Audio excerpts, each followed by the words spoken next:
Yo tenía 32 años y Julio Trasera me invitó a que lo ayudara a hacer el juicio de las juntas militares. Yo nunca había hecho un juicio en mi vida. Yo nunca había trabajado de abogado penal. Yo era un profesor de Derecho Penal, asesoraba al Procurador General de Nación en dictámenes, pero nunca había hecho yo de fiscal. Entonces le dije a Julio, nunca en mi vida hice un juicio. Y Julio me dijo, mejor, porque acá tenemos algo nuevo y diferente, y si no, no va a salir bien. Y me dio a mí la tarea de investigar el caso.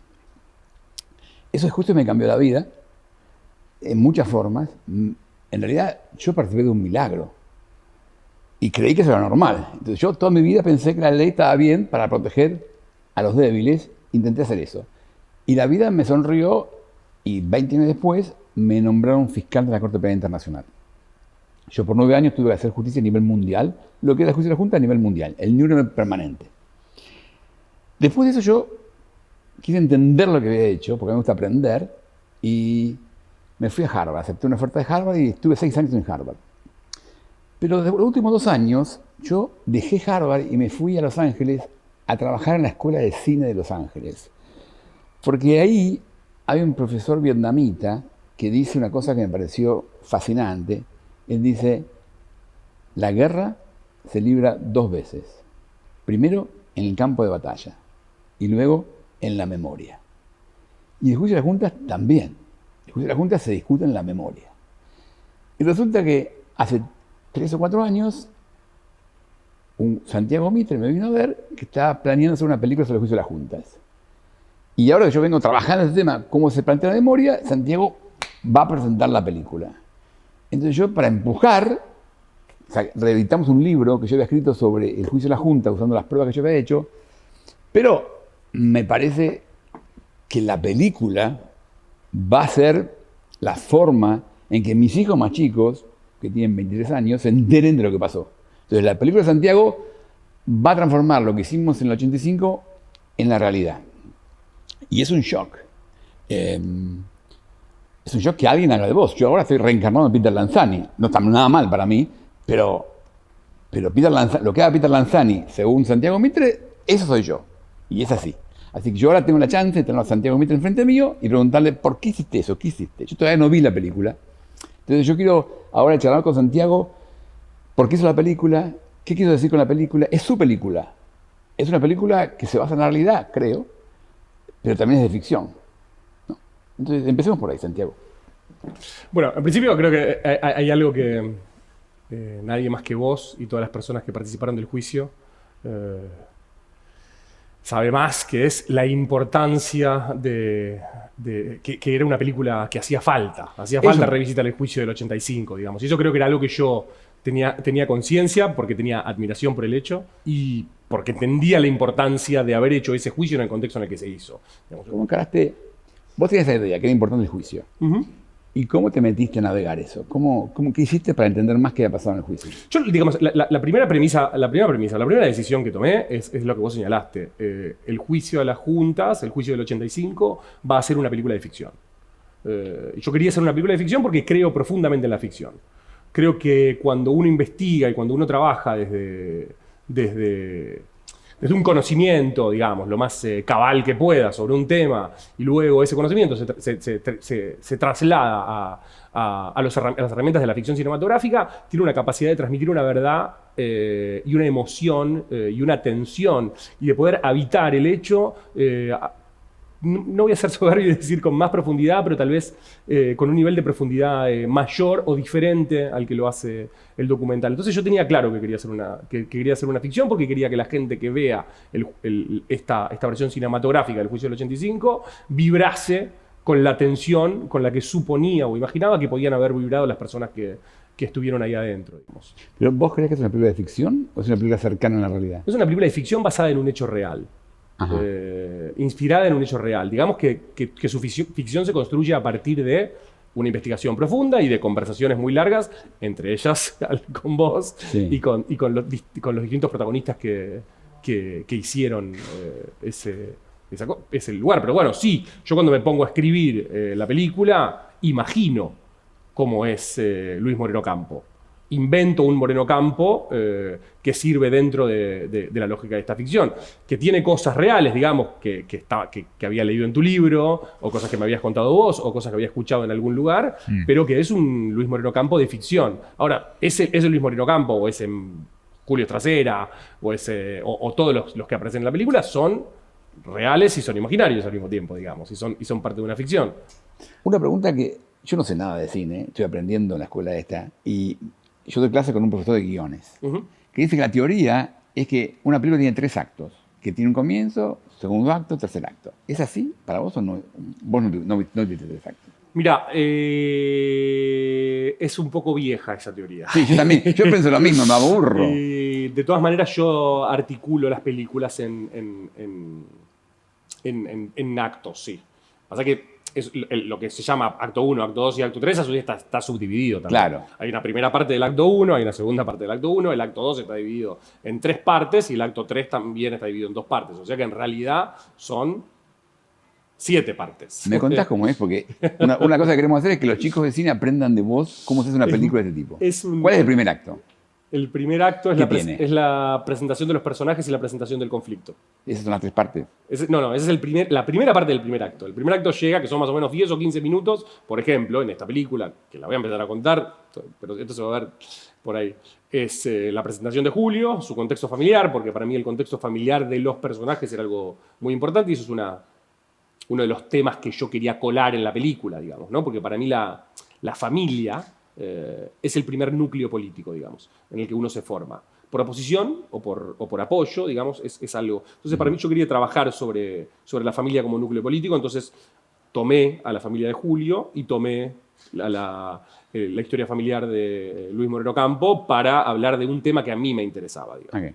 Bueno, entonces en la película cuenta un poco la dinámica de la familia Estracera y a Estracera como un fiscal al que le puede llegar a tocar la responsabilidad de acusar en ese juicio. En la primera parte del primer acto termina cuando le asignan ese juicio a Julio Estracera y luego la segunda parte de ese primer acto termina cuando Julio encuentra a su aliado para hacer ese juicio, luego de encontrarse con muchas trabas, que es Luis, que le aporta la idea de cómo hacer esa investigación en el poco tiempo que tiene. ¿Y la tercera parte de ese primer acto? No, esas son 2 partes del primer acto. Son 2 partes. Sí. ¿El segundo acto? El segundo acto es la investigación y la profundización en el personaje que aparece en el segundo acto, que es el personaje de Luis. Es la investigación y la profundización en los dilemas de ese personaje. Que no te lo voy a contar a vos. Bueno, porque te van a parecer falsos, seguramente. No. Quiero que me lo cuente después. Y los peligros a los que se enfrentan. Eso en el segundo acto. Sí. La tensión viene de ahí. Sí. Y luego viene el inicio del juicio, digamos. En una película de juicio siempre el juicio empieza en la mitad, aproximadamente. ¿En la mitad? Sí. Ajá. Sí. O sea que eso es lo que parte de la película. La investigación se inicia en el segundo acto, toda la investigación y el desarrollo del personaje de Luis Moreno Campo. Y luego el inicio del juicio. ¿Y termina la segunda parte con qué? Termina cuando empiezan los problemas. Empiezan los problemas. Sí. Hay conflicto. Digamos, el juicio avanza. Bueno, hay una primera parte donde el juicio no avanza, pero bueno, eso es una parte que nosotros. Porque, por supuesto, cuando haces una película de ficción, hay que poner trampas de ficción para enganchar al espectador. Digo, uno no puede hacer una película poco interesante o aburrida, para decirlo de manera pedestre. Entonces, nosotros, bueno, desde la ficción exageramos algunas cosas para que el espectador mantenga la atención y pueda seguir viendo eso. Entonces, ¿el tercer acto cuál es? El tercer acto es el momento... ¿En la película? Sí. Cuando Julio y Luis se dan cuenta de que lo que puede definir el juicio es la acusación. Ajá. Entonces empiezan a trabajar en una acusación impactante que conmueva a la sociedad. Okay. Sí, todos los juicios terminan con una acusación. No que nos Bueno, dimos cuenta. estamos haciendo una película. Entonces, digamos, porque hay algo de lo que yo llamaba la mitología del juicio, que había 2 cosas que no podían no estar en la película. Banchero y, señores jueces, quiero renunciar expresamente a todo. Obvio. Eso tenía que estar. Para terminar con la teoría de mi amigo que es guionista, que enseña guiones, hay un twist al final. ¿Vos tenías un twist al final? hay una vueltita inesperada. Antes de terminar, le metías un golpe de efecto que parece que todo te cae o que todo es raro. Bueno, no, creo que el miedo, algo que pasó, viste, que nosotros, como te decía, manipulamos hechos reales para hacerlos más interesantes, que era el miedo a un levantamiento. Eso es lo que empieza a suceder en la película, en la segunda mitad, y es lo que hace que, bueno, los personajes teman por el buen fin del juicio y se deciden a actuar de distintas maneras. Esto no lo voy a spoilear porque no te lo voy a spoilear a vos tampoco, que no viste la película. Está bien. Pero bueno, Moreno Campo decide hacer una cosa, Estracera decide hacer otra y juntos van hacia ese gran objetivo que es lograr un final impactante del juicio como para que las condenas sean contundentes. Y hay un twist muy obvio que es, lo lograron, van a salir las condenas, ¿cómo van a salir las condenas? Digamos, la última parte genera expectativa en relación a eso. ¿Cuánto del personaje de Trasera está definido por el actor, por Ricardo Darín? Pues yo como director acompaño a los actores, no los dirijo, los dejo hacer su proceso. Digo, es un trabajo de intercambio. Y Ricardo me decía, yo no lo quiero imitar a Estracera, eso no va a quedar, no lo quiero imitar, no va a quedar bien eso. La gente tiene un conocimiento de cómo soy yo, de cómo hablo, si yo me pongo, cambio mi tono de voz para acercarme al de Estracera, eso va a producir distancia, va a producir falsedad. Yo quiero trabajar desde mí, desde lo que yo puedo apropiarme de Estracera sin desnaturalizarme y desnaturalizar las escenas. Porque le gustaba mucho el guión también y demás. Y me pareció una decisión muy acertada. Y luego en el rodaje pasó una cosa que Ricardo volvió emocionado, que un día había muchos extras y nosotros estábamos trabajando mientras Tribunales funcionaba, ¿no? Era la feria, pero había gente trabajando. Y él salió al baño, no sé, o al motorhome, o a fumar un cigarrillo. Y se cruzó con alguien que lo paró y le dijo, yo trabajé con Estracera muchos años. No te pareces nada a Estracera, pero sos igual.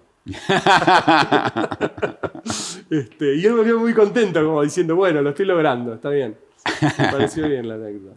Pero vos, ¿adaptaste Trasera a lo que es Ricardo Darín? ¿O vos sentías que Trasera es Trasera y...? Había características de Trasera que yo había escuchado.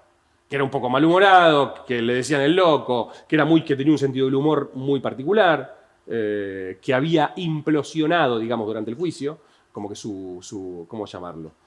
Ay, no me sale la palabra. Como que había logrado una extroversión, no sé, algo que no necesariamente tenía en el juicio. Bueno, cositas que me habían contado. Y yo agarré características e inventé un personaje que era, sí, un poco de Darín y mucho de Estracera. Y creo que todo eso que te decía de la familia era... Yo sabía que era importante para Ricardo. Ricardo es un tipo muy familiero, que se apoya mucho en su familia. ¿La conociste a la mujer de Estracera vos? No. ¿Nunca hablaste con ella? No, pero Ricardo es un tipo muy familiar y se apoya mucho en su familia. Entonces yo veía que había ahí algo que podía trasladar de Estracera a Darín. Para que se fusionen los dos personajes, ¿viste? Y que Ricardo pudiese agarrarse de algo que él sintiera muy personal, porque si vos lo ves a Ricardo, él siempre está rodeado de su mujer y sus hijos, y los amigos de sus hijos y demás. ¿Y a Peter Lanzani por qué lo elegiste? Había que elegir un actor muy lindo para representar a Claro, eso es fundamental. No, pero ¿por qué lo elegiste a Peter Lanzani? Porque me parece un actor impresionante y con el que tenía muchas ganas de trabajar. Vos no has trabajado nunca con él. No había trabajado nunca, no lo conocía, pero de los actores jóvenes, yo sabía que necesitaba un actor de alrededor de 30 años, me parece el actor con más proyección y que mejor elige sus proyectos, que trabaja con una seriedad y un compromiso enorme, no sé, fue una decisión obvia. Y por otro lado, esto también le voy a dar la segunda a Kuchevaski, el productor, que cuando yo le conté de la película me dijo, che, esto es Ricardo Darín y Peter Lanzani. ¿Ah, sí? Yo no lo conocía a Peter todavía, ya le tenía admiración por haberlo visto en trabajo previo, pero no lo conocía. Y sí, me junté con Peter y bueno, vos lo conociste también, es un tipo... Es un encanto. Es un tipo encantador. Es un encanto, es un chico encantador. Aporta una energía. Es mucho más encantador que yo. Estuvo muy bien reencarnado.